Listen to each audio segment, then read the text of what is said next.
bu dee abonné go ci sunu page bi mën nga bës foofu ñu bind s'abonner nga bësaale cloche boobu ngir ngay mën di am sunu yeneen i notification wala saa sunu dugalee beneen vidéo bu bees. Donc d'un groupe de conseillers municipaux donc de la commune de Saint-Louis. Donc je rappelle ici présent et dont d'autres sont excusés, je y reviendrai tout à l'heure. Dire également le contexte qui a prévalu un peu à la convocation de ce point de presse. Vous n'êtes pas sans le savoir, c'est une actualité qui est en train d'être brûlante depuis quelques jours à Saint-Louis, à savoir la volonté de Mansour Faye et du bureau municipal de Saint-Louis de rebaptiser l'avenue Général de Gaulle au nom de Macky Sall. Je rappelle que c'est prévu pour le samedi 30 septembre 2023, lors de la troisième session ordinaire donc, du conseil municipal.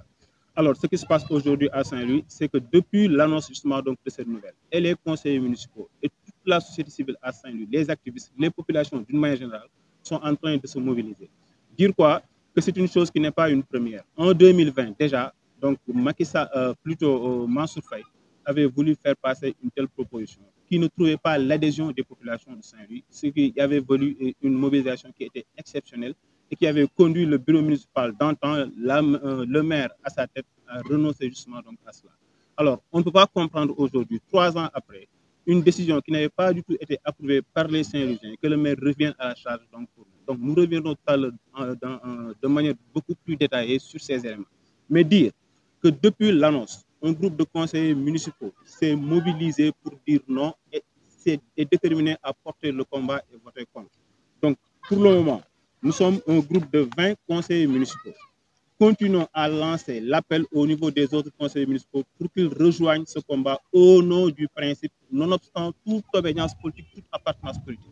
Il s'agit de quoi? Il s'agit d'une question qui a été déjà tranchée par les Saint-Louisiens, par le conseil municipal. Donc il n'est plus question aujourd'hui qu'on revienne là-dessus. Et c'est une incompréhension en fait à notre niveau. Pourquoi au jour d'aujourd'hui, donc le maire revient en fait sur ça? Donc je m'en vais citer les conseillers municipaux signataires de cet appel qui a été distribué à la presse et qui est à la connaissance de tous les Saint-Louisiens. Je rappelle qu'au-delà de la commune de Saint-Louis, qu'au-delà de la ville, au niveau national, tous les ressortissants de Saint-Louis sont en train de se mobiliser sur la question. Et au-delà même du Sénégal, la diaspora est mobilisée sur la question pour dire à quel point c'est une question qui tient à cœur les Saint-Louisiens. Alors,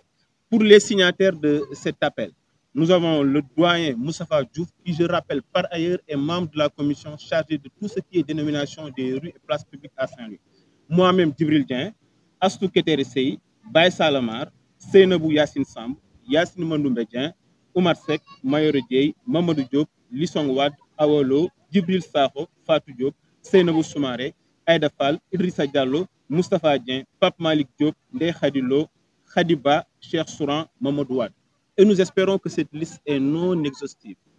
Parce que depuis hier, effectivement, d'autres conseillers municipaux donc, sont mobilisés sur la question. Et dire qu'à ce point de presse, ce n'est pas tout ce nombre en fait, qui est présent. Il y a certains qui sont excusés parce qu'ils sont en déplacement à Dakar ou bien pris par les besoins du Gamou, mais seront là, Inch'Allah, le jour J du conseil pour dire non justement à cette forfaiture que veut faire passer en fait Mansour Faye. Alors, revenir sur le contexte veut dire quoi? Que c'est une question qui n'est pas nouvelle. Et nous donnerons les arguments aujourd'hui qui nous permettent de dire effectivement que c'est une question qui ne devrait pas passer. Je rappelle qu'en 2020, cette question avait été posée et tous les Saint-Louisiens d'ici et de la diaspora s'étaient mobilisés pour dire non à cela. Donc cette question avait été donc retirée et par la suite, il y a une commission qui a été créée justement pour se pencher autour de tout ce qui est dénomination des rues. Le doyen tout à l'heure y reviendra. Alors, pourquoi nous avons fait en fait, si vous voulez, une fixation sur l'avenue Général de Gaulle? Je rappelle que dans cette proposition de délibération, il n'y a pas que l'avenue Général de Gaulle qui est en fait prévue. Il y a d'autres avenues qui peut-être ne posent pas problème à notre niveau, de notre point de vue. On y reviendra, mais c'est parce que c'est une question qui avait été tranchée, raison pour laquelle on a fait focus aujourd'hui sur cette avenue Général de Gaulle. Alors ça, c'est le premier aspect. Autre chose, c'est que celui à qui en fait ce nom est destiné, à savoir le président Macky Sall, lui-même avait renoncé justement à cela avec le débat de 2020, avait décommandé justement donc au maire Mansour Faye en fait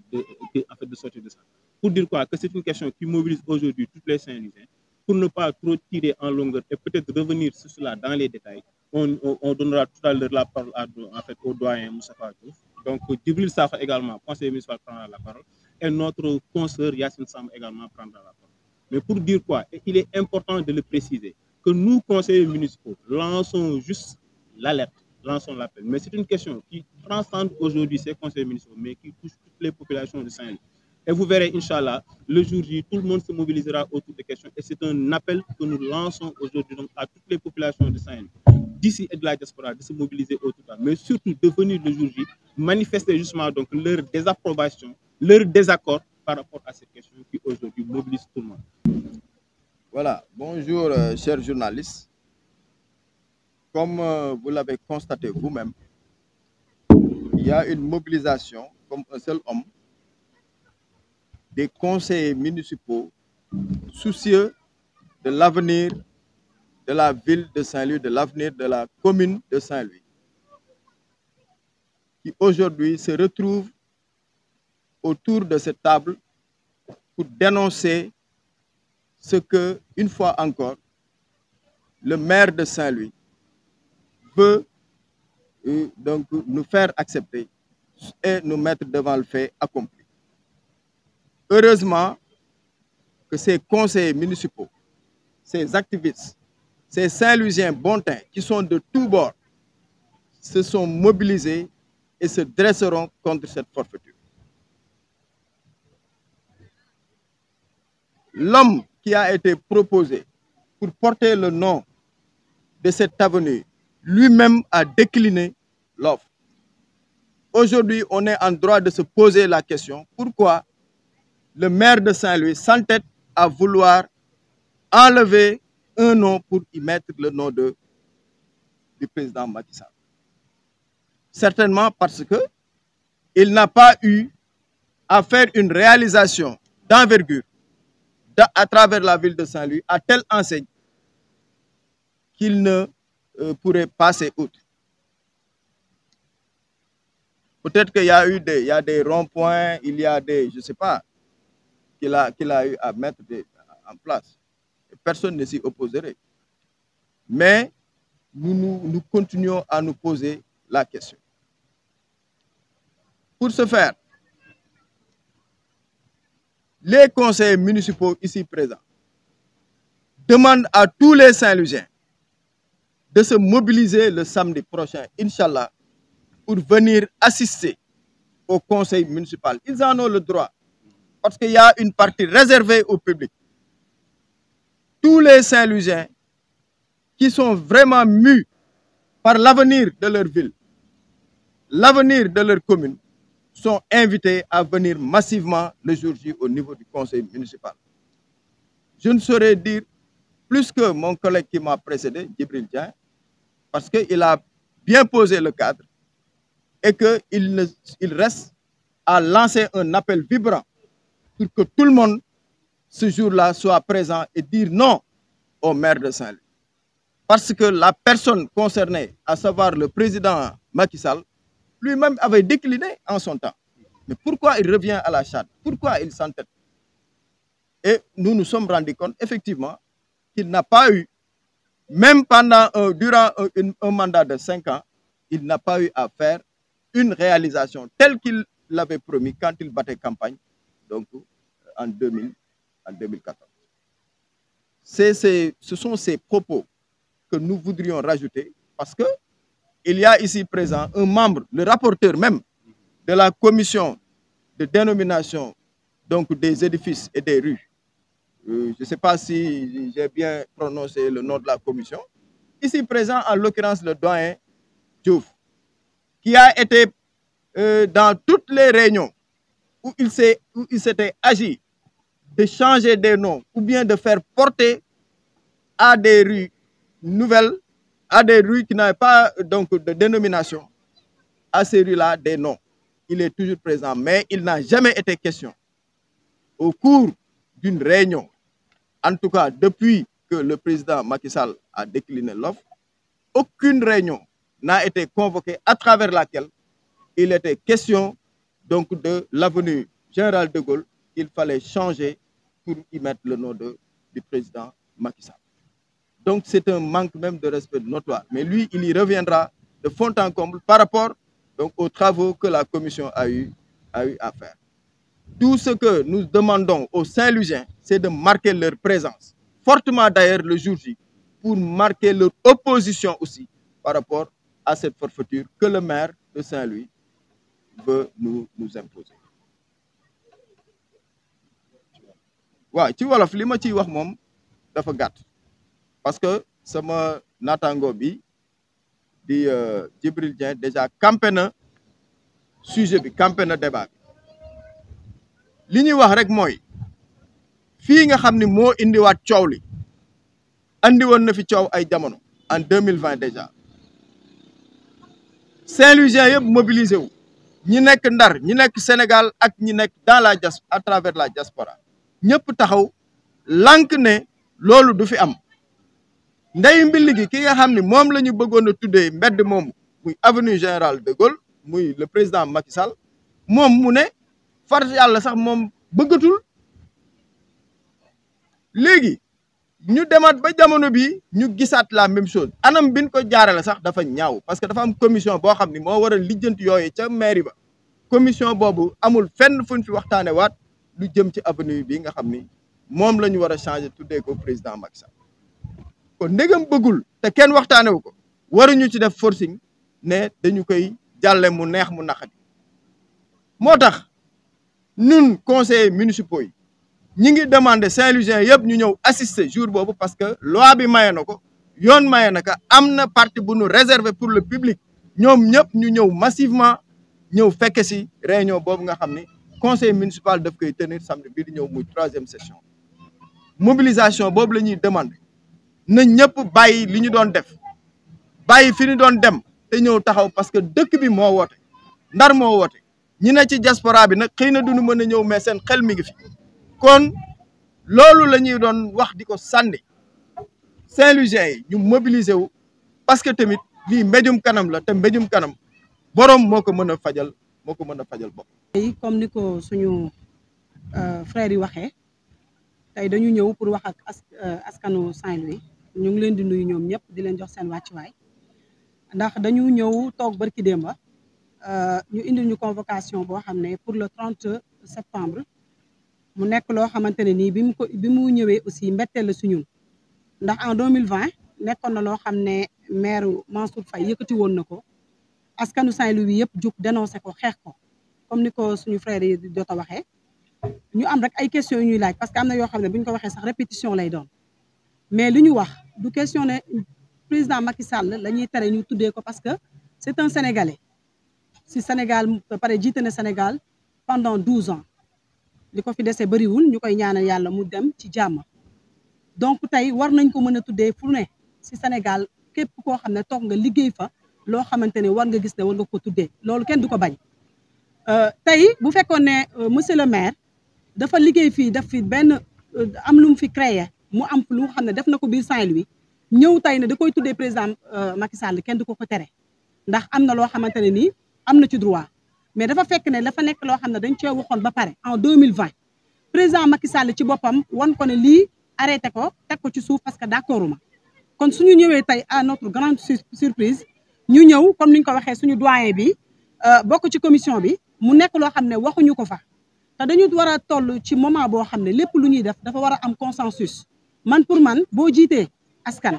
wala nga jiite ak lu mu mënti doon da ngay communiquer ak ñi nga xam ne ñoom nga bokkal gox bi ndax man pour man waroon na gën a mën a waxtaan ak askan bi am na ay notable yu fi nekk ñu waxtaan ak ñoom xool nan la ñuy def ba nga xam ne dinañ tun ñëpp d'accord ci ba nga xam ne kenn du génn tey di ko dénoncer naan loolu du yoon du dëgg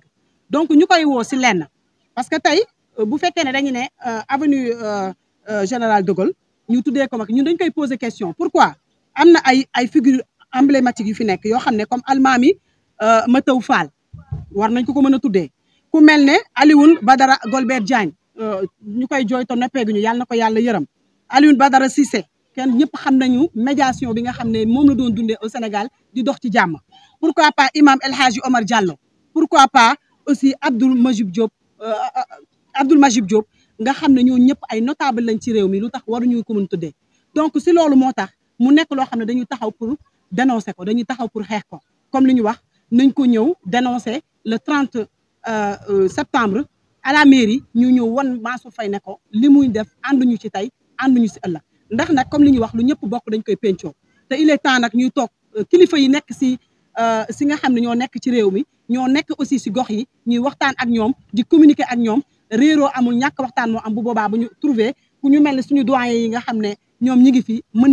nañ ko xelal donc ñu ngi koy woo si loolu di wax ne aussi ñu ngi siy woo tout le monde tey fii parti yëpp ñoo fi toog amul ay parti politique appartenance politique amu fi li fi am mooy dañoo bokk benn combat bokk ko war koo mën a xeex war a mën a dénoncer injustice boo xam ne ñu bëgg ko teg moo tax ñu ngi siy woo tous les Saint-Louisiens par incha allah le 30 muy samedi ñu ñëw à la mairie pour dénoncer li nga xam ne moom la bëgg def. donc maag Mansour maag le maire Mansour Faye ñëw duggandoo ci mairie bi même année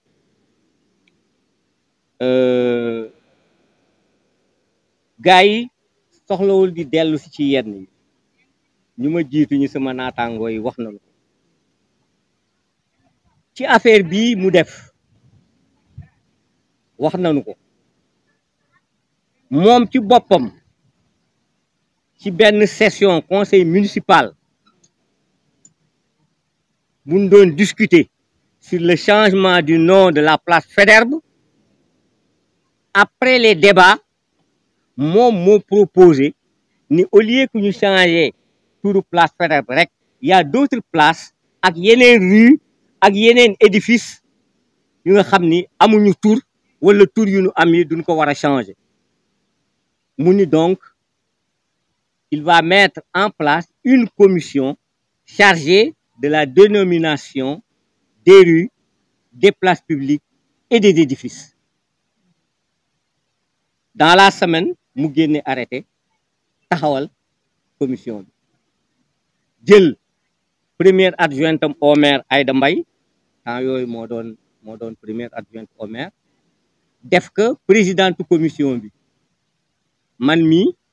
mu def ma rapporteur commission donc commission boobu ñu ni que lépp luy tur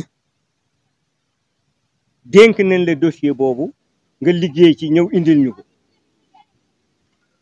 daje nañu plusieurs réunions waxtaan plusieurs fois et ci session bii ñu jëm samedi am na fa ay tur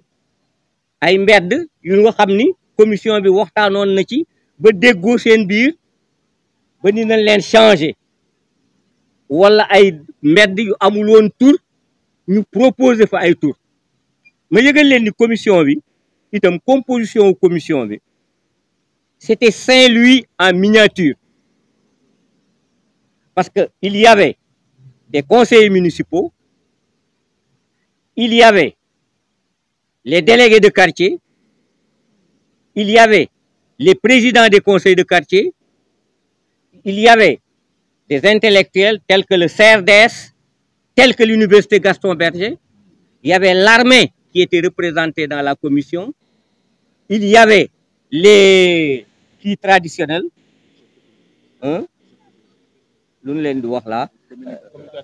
les communicateurs traditionnels qui étaient là-dedans, il y avait l'église qui était représentée et il y avait la grande mosquée de Saint-Louis qui était représentée. Donc c'était Saint-Louis en miniature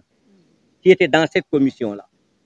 Et on a discuté, on a tenu plusieurs réunions et on a discuté plusieurs fois. Mais amul benn réunion bu nga xam ni waxtaanee nañu ci que dañuy changer turu avenue Général de Gaulle tudde que Macky Sall amul su amoon dama koy wax léegi mu yeewu ñiy wax nañ ko 2020 mu bëggoon ko dugal doxul mu bëgg ko dugalaat en fait ñun ñii en tout cas ñun ñi nga xam ni conseiller lañu depuis 2014 xam ko lii mu def bettuñu il n'est pas inclusif lu ko gën wone affaire stade bi am na fi il n'a consulté aucun conseiller municipal le conseil municipal n'en a pas discuté moom moo tëju ni ay Saint-Louisien bon temps wax na noog moom léegi donc stade bi duñ koy changer il n'en a discuté avec personne bii yoon itam c'est exactement la même démarche moom moo taxawal commission bi jox ko ay affaire ni que yii la ñu bëgg ñu changer ko yooyu mu def ko. Donc il a fait du vrai et de l'ivraie, du vrai et du faux. dafa leen jaxate dafa leen boole ba nga xam day mel na ni c'est quelque chose qui a été décidé par la commission. Il y a beaucoup de choses yu mu ci def yu nga xam ni c'était des décisions de la commission. dëgg la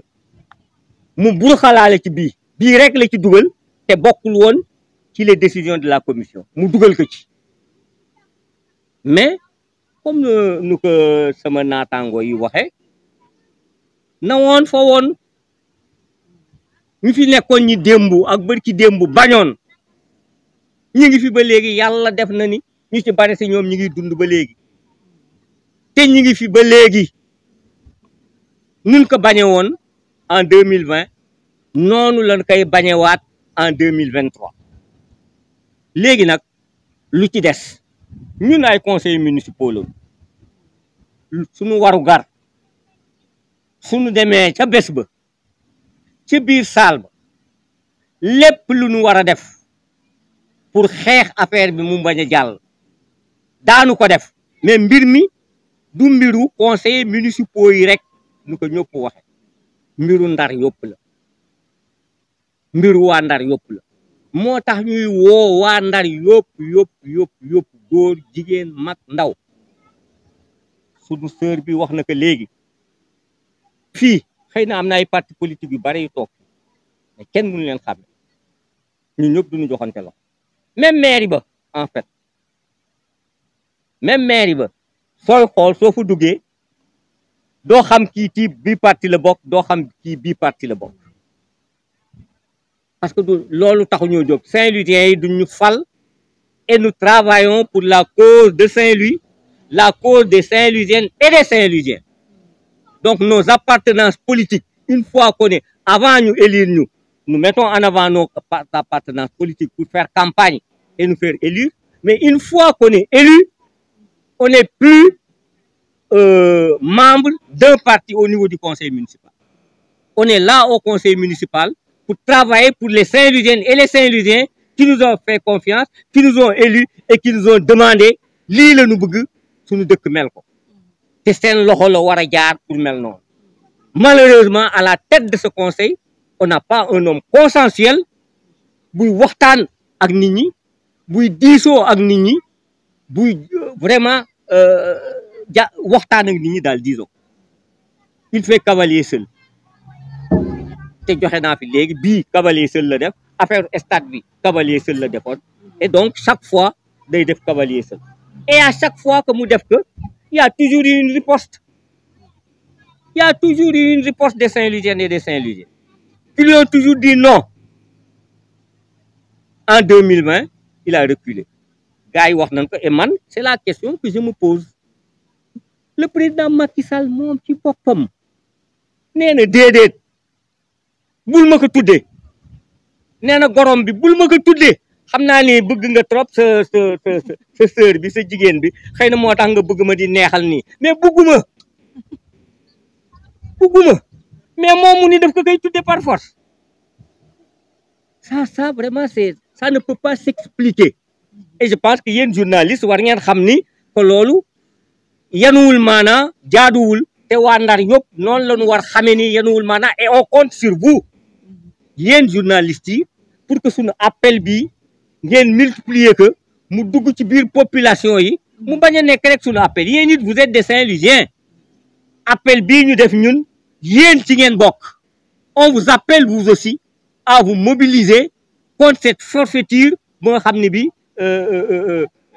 gars yi duñ ko bëgg def duñ ko bëgg jàllale le 30 septembre. bu dee abonné go ci sunu page bi mën nga bës foofu ñu bind s'abonner nga bësaale cloche boobu ngir ngay mën di am sunu yeneen i notification wala saa sunu dugalee beneen vidéo bu bees.